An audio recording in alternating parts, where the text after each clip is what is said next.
Hello guys, welcome to my channel engineering technology. आज का हमारा टॉपिक है इंट्रोडक्शन टू इंजीनियरिंग ड्राइंग। तो हम अपना टॉपिक स्टार्ट करते हैं। इंजीनियरिंग ड्राइंग बेसिकली ग्राफिक्स की लैंग्वेज है। अब ग्राफिक्स की लैंग्वेज क्यों ज़रूरी है? क्योंकि जब आप किसी को किसी साइज, शेप या फीचर के बारे में बताएंगे तो आप उसको लफ्ज़ों में बयान नहीं कर सकते, वर्ड में बयान नहीं कर सकते। उसके लिए हमें ग्राफिक्स का सहारा लेना पड़ता है ताकि हम अपनी बात, अपना मैसेज सही तरीके से कन्वे कर सकें। ग्राफिक्स लैंग्वेज जो है इंजीनियरिंग में, उसकी एप्लीकेशन अगर देखें तो वो बेसिकली लाइंस हैं जो कि रिप्रेजेंट कर रही होती हैं आपकी सरफेसेस को, एजेस को, कंटूर्स को। इस लैंग्वेज को ड्राइंग भी कहते हैं, ड्राफ्टिंग भी कहते हैं। एक ड्राइंग जो है की जा सकती है, फ्री हैंड की जा सकती है, इंस्ट्रूमेंट से की जा सकती है, या फिर उसके कंप्यूटर मेथड्स भी हैं। Free hand free hand sketching भी की जा सकती है, जैसा कि आप देख सकते हैं। ये इसकी एग्जांपल है कि ये एक फ्री हैंड स्केचिंग की गई है। अगर हम इंस्ट्रूमेंट की ड्राइंग देखें तो इंस्ट्रूमेंट ड्राइंग ये है कि आप लाइंस को, सर्कल्स को ड्रॉ कर रहे हैं थ्रू डिफरेंट इंस्ट्रूमेंट्स, उनको यूज़ करते हुए एग्जैक्टली प्रिसाइज तरीके से उसको ड्रॉ कर रहे हैं। आप देख सकते हैं डिफरेंट इंस्ट्रूमेंट्स यूज़ किए जा रहे हैं। या फिर आप अपनी ड्राइंग को कंप्यूटर के ऊपर भी ऑटो कैड और सॉलिड वर्क्स जैसे सॉफ्टवेयर को यूज़ करके भी बना सकते हैं।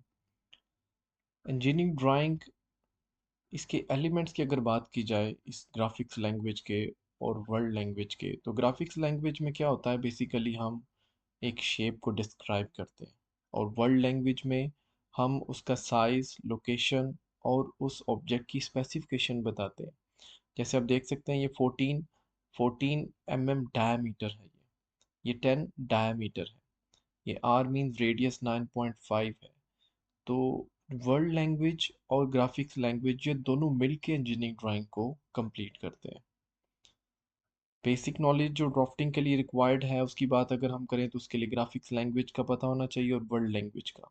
अगर ग्राफिक्स लैंग्वेजेस में तो आपको लाइन की टाइप्स पता होनी चाहिए, प्रोजेक्शन मेथड्स का पता होना चाहिए, ज्योमेट्रिकल कंस्ट्रक्शंस का पता होना चाहिए, और वर्ल्ड लैंग्वेजेस में आपको लेटरिंग आनी चाहिए। अगर हम ड्राइंग स्टैंडर्ड्स की बात की जाती है तो दोस्तों ड्राइंग स्टैंडर्ड बहुत ज़रूरी है, क्योंकि जब आप एक ड्राइंग बनाते हैं और उसके ऊपर एक स्टैंडर्ड स्पेसिफाई करते हैं तो वो एक आपने रूल सेट कर दिया है, जो कि जहाँ भी ये वही स्टैंडर्ड यूज़ होगा आपकी ड्राइंग को इजीली समझा जाएगा, अंडरस्टैंड किया जा सकता है। तो डिफरेंट स्टैंडर्ड्स हैं। जैसे बात करें यूएसए में ANSI है, जापान में JIS है, यूके के लिए BS है, ऑस्ट्रेलिया के लिए AS है, जर्मनी के लिए DIN है, और एक international standard organisation ISO standard भी है। अब आगे चल के बात करते हैं ड्राइंग शीट की। ड्राइंग शीट के डिफरेंट साइजेज होते हैं, A0 से लेके A1, A2, A3, A4, और सबके साइजेस अलग अलग होते हैं। स्टैंडर्ड शीट साइज अगर हम BIS स्टैंडर्ड के मुताबिक देखें तो A4 210 मल्टीप्लाई बाई 297, और ये मिलीमीटर्स में है डायमेंशंस। इसी तरीके से A3 की बात करें तो 297 मल्टीप्लाई बाई 420, A2 की बात करें 420 मल्टीप्लाई बाई 594, A1 की बात करें 594 मल्टीप्लाई बाई 841, और A0 की बात करें तो 841 मल्टीप्लाई बाई 1189। तो A0 सबसे बड़ी है शीट। अब अगर बात करते हैं हम शीट साइज़ में, हमने अपना बॉर्डर लाइन और हमारा जो वर्किंग स्पेस है उसको किस तरह स्पेसिफाई करना है। जैसे अगर A0 साइज़ है तो उसमें हमारा ये जो D डिस्टेंस है ये 25 mm होना चाहिए।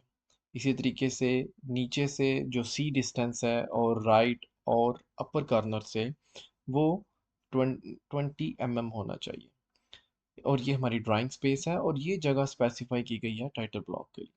अब यही सिनारियो अगर हम A4 में देखें तो ड्राइंग स्पेस है, उसका ये टाइटल ब्लॉक है, उसमें लेफ्ट साइड पे जो D है वो हम देख सकते हैं ये कितना 25 mm, और बाकी लोअर कॉर्नर, अपर कॉर्नर और राइट साइड पे जो स्पेस हम C के लिए छोड़ेंगे वो 10 mm होगी। तो ये एक ड्राइंग शीट का बेसिकली ओवरव्यू है कि वो किस तरह हम उसको ऑर्गेनाइज करते हैं ड्राइंग शीट को।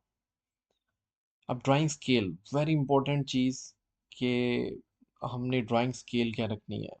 क्या हम 1:1 के मुताबिक काम करेंगे कि हमारा जो 1 मिलीमीटर का ड्राइंग है जो शो हो रहा है वो एक्चुअली वन 1 मिलीमीटर है, जैसे आप देख सकते हैं, ये एक हमने ड्राइंग बनाई, उसमें ये एक ऑब्जेक्ट है, लेकिन एक्चुअली साइज इसका ये है। इट मीन्स हमने इसको साइज को रिड्यूस किया है। तो इसके लिए हम यहाँ पे स्केल स्पेसिफाई करेंगे। जैसे अगर फुल स्केल है तो 1:1। अगर हमने स्केल को बढ़ाना है, इनलॉर्ज करना है, तो यहाँ पे लेट्स सपोज हमारे एक्स की जगह 2 है, यानी हमने डबल उसकी मेजरमेंट्स कर दी हैं, तो 2:1 हो जाएगा। अगर हमने उसको रिड्यूस करना है, जैसा कि हमारे केस में हुआ है, हमने यहाँ पे रिड्यूस किया है इसको, तो इसके लिए फिर ये वाला स्केल यूज़ करेंगे, 1 स्केल, और जितना हम उसको रिड्यूस कर रहे हैं उतना करेंगे। इसके अलावा एक चीज़ ज़रा माइंड में रखिएगा कि यहाँ पे जो डायमेंशनिंग लिखी होगी वो एक्चुअल होगी। वो जो ओरिजिनल एक्चुअल साइज़ है ऑब्जेक्ट का, वो डायमेंशनिंग यहाँ यहाँ पे होगी।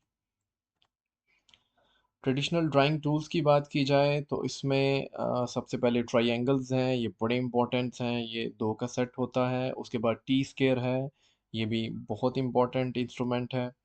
उसके बाद टेप आपके पास होनी चाहिए। आपके पास अगर आपने थिक लाइंस लगानी है तो HB पेंसिल या 2H होनी चाहिए। और कन्वेंशनल ड्राइंग के लिए आपके पास कंस्ट्रक्शंस के लिए 4H पेंसिल होनी चाहिए। उसके बाद हम सैंड पेपर की बात करते हैं, फिर हमारे पास कंपस बॉक्स है, फिर पेंसिल इरेजर है, फिर इरेजिंग शील्ड है हमारे पास। सर्कल टेम्पलेट्स हैं, डिफरेंट टेम्पलेट्स हैं, इसके अंदर साइजेस होते हैं। फिर टिश्यू पेपर आपको चाहिए, आपको शार्पनर चाहिए, आपको क्लीनर पेपर चाहिए।